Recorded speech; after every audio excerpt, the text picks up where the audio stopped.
さあ始まりました古民家 DIY の時間です。前回の動画で田の字の部屋の漆喰を塗っていきましたけど、今回は場所をトイレに変えましてブヨブヨになった床をやっていきます。あれが田の字の部屋で、今回やるトイレはこちら。まだこの辺はね未開発地域ですね。キッチンが出番待ちですね。いつか魔改造するやつです。でこのトイレの今日はこの床です。こういう風に板を置いてだましだまし使ってたんですけど、もういよいよここが抜けそうなので直していきます。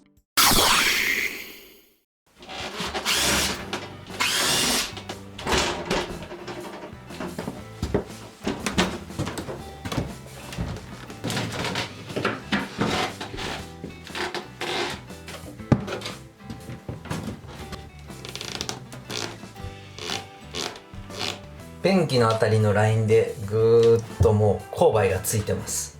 まずは便器を外していきます。トイレのタンクはここですね。暗いな。このボルト、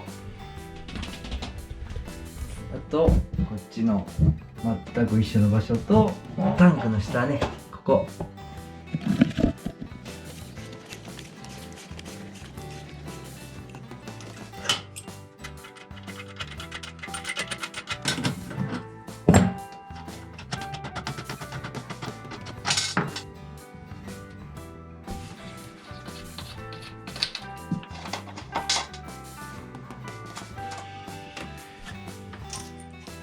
止水弁を止める。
さあ恒例の床下チェックですが、なんとこの下がタイルですね。だいぶ思ってたのと違うんですけど、てっきり布基礎なんかなと思ってたらタイルがいます。ちょっとさらに床剥がしてみます。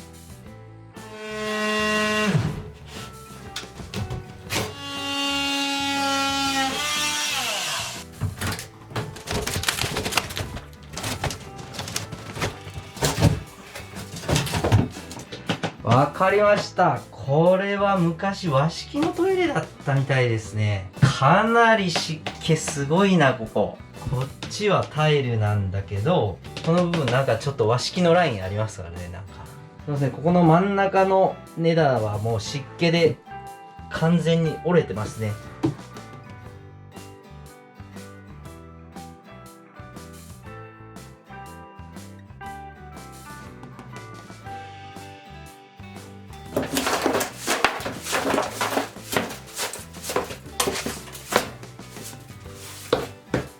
床が剥がれました。こうブロックに囲まれてしまってて風が全然通らない。改善するにはこのブロックを抜くしかないんですよね。床を剥ぐってから3日経つんですけど全然湿気てますね。ドアも開けてて開けっぱなしで窓も開けてるんですけど、こんだけ湿気てるっていうことはやっぱこういう風が通らないようなことをすると良くないんだなっていうことが分かりますね。そ外側はここですね。こことここ2箇所ぐらいに穴を開けていきます。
お、穴開いた。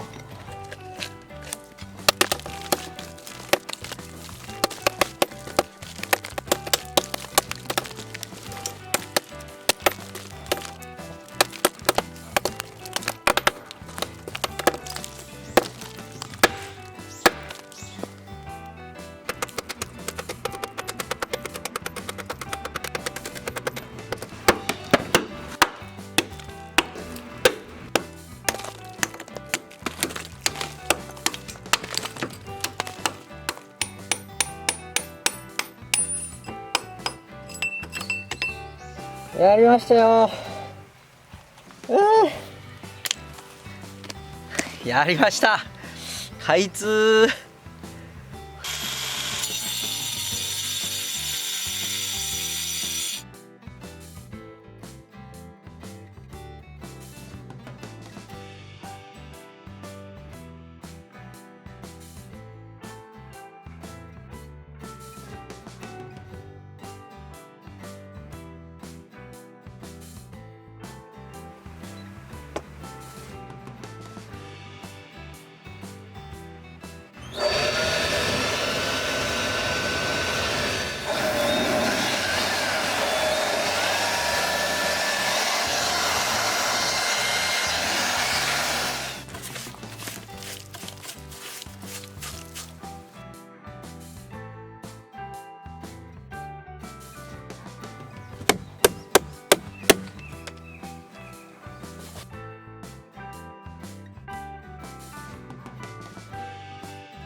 それでは最後にこのよいしょ床下調湿木炭を入れて終わりにします。こんなんでいいのかな。